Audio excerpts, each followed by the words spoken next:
Bully is one of Rockstar's more obscure titles that I think you must play, and if you're coming to this video having never played it before, or are going to replay it after a long time, then this video is a great place to be, as we are going to go through the most definitive ways you should experience it. I actually never got to experience how great this title was until later in life due to my parents restricting it when I was a kid. This was mainly because of the setting being a school, and of course the marketing being all about bullying. The funny thing is, my parents were still fine with me playing GTA, which still to this day I will never understand. Having finally got to play it though, it's such a fun experience to have a Rockstar level story, levels and freedom in a school environment, and I have a lot of memories of doing all the different class activities, running from prefects, and riding on the skateboard. So here on Retronew, I help you get older games like this looking and playing their best by guiding you through the noise and getting to what matters.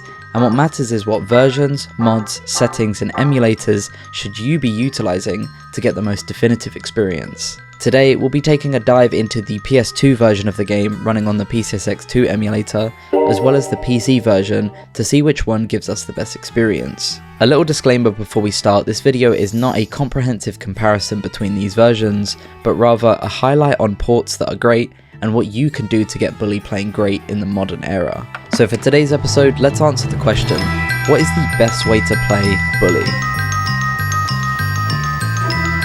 If you want the original, most authentic experience, then of course we are going to go with the PS2 version. You'll notice that this version is just called Bully, whereas the PC version of the game that we'll get into later in the video is called Bully Scholarship Edition. The difference between this version and the Scholarship Edition is that you're actually getting less content with the PS2 version. The Scholarship Edition not only improves some of the graphics, but features 8 new missions, 4 new classes, 4 new characters, and 10 additional 2-player minigames. This content isn't incredible, but it's worth noting that there is a decent chunk of content here that you're missing out on. That doesn't mean it's a bad port though, as many believe this to be the best version of the game. It's way less buggy, has a smoother frame rate, and of course with the PCSX2 emulator can be upscaled to 4K. Make sure that when you get your hands on the PCSX2 emulator that you install the latest nightly build, which is what I'll be using in this video. It's just so that everything you see on screen will match perfectly to my build. Then of course you need to grab a copy of the game, legally of course. Then boot up the game and you should have something that looks like this. Now let's change a few settings. If we double click, you'll see the top panel show up. Click Tools and enable Show Advanced Settings. Then go to Settings and Game Properties. This is going to only change settings for this specific game. So we're going to go to Graphics and then the Rendering tab. Then we're going to turn up the internal resolution to whatever suits you best for your hardware situation. I just go with 1440p as that's my monitor's resolution and looks great to me. Make sure that anisotropic filtering is set to 16 times as well, as this makes the textures sharper with little to no performance impact. The blending accuracy option is also important here, because increasing this from basic to medium or higher can fix some issues with the game. Now by issues, I'm only talking minor inconsistencies with the original PS2 version, but the higher you crank this setting, the more accurate the rendering becomes. But also, the more you crank this setting up, the more taxing it will become on your PC, so play around with the setting depending on how powerful your machine is. I think if you have a decent PC, then medium or high is a great starting point. Now the advanced settings that we enabled earlier are going to mean that there is an option here to enable manual hardware renderer fixes. When you enable this option, some new tabs will appear. There'll be one called Hardware Fixes.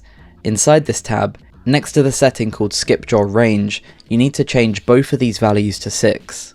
This completely removes the ghosting of the game, which makes the image really sharp. Another thing that you can do to help with any blurriness that you might have is the Contrast Adaptive Sharpening setting. This is in the Post-Processing tab. The Sharpen Only option provides extra sharpening to the image, and then the sharpness percentage can be adjusted. I think 50%, which is the default, is a little bit over sharpened, so I find something around 40 works well. I myself rarely use this setting, but if you want a sharper image, then I wanted to make it apparent that it exists. Also underneath the TV shader option, you can enable Shade Boost. Then you can play around with these 3 values to get a better image. I can't provide you with any exact settings that are going to make your game look great, as everyone's monitor setup is different. What looks good for me might not look good for you. Now you want to then head into the Patches tab on the left and enable the widescreen patch. This won't straight away work properly, as you'll need to go into the game settings, go across to display and change the aspect ratio to 16:9. This will make sure the game is not stretched at all. The 482p patch is also recommended as it forces the game into progressive mode. The depth of field option is entirely personal preference. Depth of field is a blurring effect that blurs the backgrounds behind characters during certain moments like cutscenes. You'll also notice that there isn't a 60 FPS patch here like there is for most games, and when you play the game, you'll be playing at 30 FPS. The game can actually be unlocked to 60 via manually inputting a patch, but the problem with this, like most older games, running at anything above 30 FPS is going to cause some issues. This problem also goes for all the versions, so you're not really at a disadvantage here. If you want to take the risk and try 60 FPS, then you'll want to head to where your patches folder is for PCSX2. By default, this will be inside a folder called PCSX2 within your documents folder, but for me, I've moved it into the directory of the emulator. You'll want to download the patch file that I have linked in the description and drag and drop it into this folder. Then when you head back into the emulator and within the patches tab, you can refresh patches and the new 60 FPS patch should show up. Enabling it may seem like it's doing nothing, as you may start to go over 30 FPS, but you won't reach anywhere near 60. To fix this issue inside the emulation tab, you need to put the EE cycle rate to 180% overclock. This is really helpful for those of you on more powerful hardware to achieve 60 FPS, but again, doing all of this whilst at first feels great to play this game at a higher frame rate, it's just going to cause you a world of issues, so use this at your own risk. With all of these tweaks done, you'll have an amazing original Bully experience that I can't recommend enough.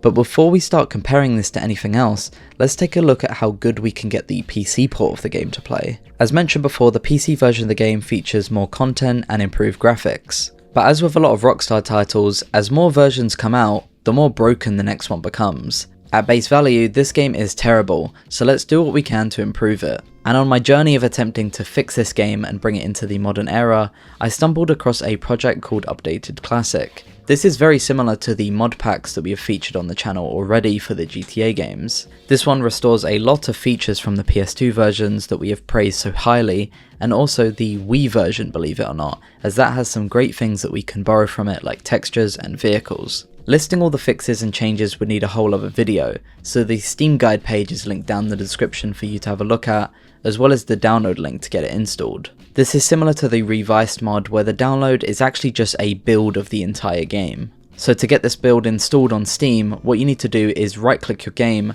browse local files, and then delete everything in here. Then just unpack the Updated Classic build into this folder and launch the game as you would through Steam. But before you do that, it's recommended that you go into the README folder and then prerequisites and go through all of these folders and install all of their respective .exes.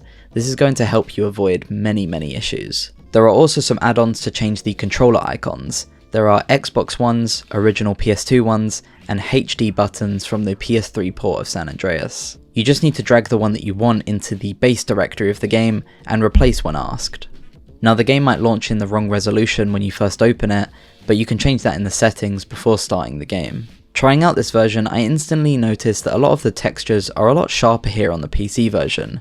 It's very inconsistent however, with some things being super sharp and other things being a pixelated mess. The frame rate will also be capped at 30 FPS, but I felt in my experience that this version, specifically with this mod installed, felt a bit smoother compared to the PCSX2 version. I think it's very easy to quickly get used to this 30 FPS as well, as in the past I've had the displeasure of playing through Bloodborne on the PS4, which barely reaches that at some points. The final verdict here is very straightforward, but kind of non-conclusive. I'm usually someone that loves modding and fixing the PC version of an older title, but the Scholarship Edition does feel a tiny bit more janky in comparison to the PS2 version. There was a community texture pack made for the PS2 version, which did look pretty great, but there was a few bugs there, so I didn't recommend it in this video. I think that if you are an emulator kind of person and love having that original retro vibe, then definitely go with the PS2 version, but if you want to avoid emulators, or you want the extra content that the Scholarship Edition brings, then the PC version is not a bad pick. And now that we answered the question that was at the start of the video, I want to give a big thanks to anyone that has made it this far in the video. Just watching until this point helps out tremendously, and giving the video a like and subscribing if this helped you out, or was just entertaining, would mean a lot. If you want to continue watching my content, then how about you check out the last Best Way to Play episode, which was a bit of a marathon video where I go from GTA 3 all the way up to GTA 4. Or check out this video on the right where I go down the rabbit hole of emulator texture packs. See you over there.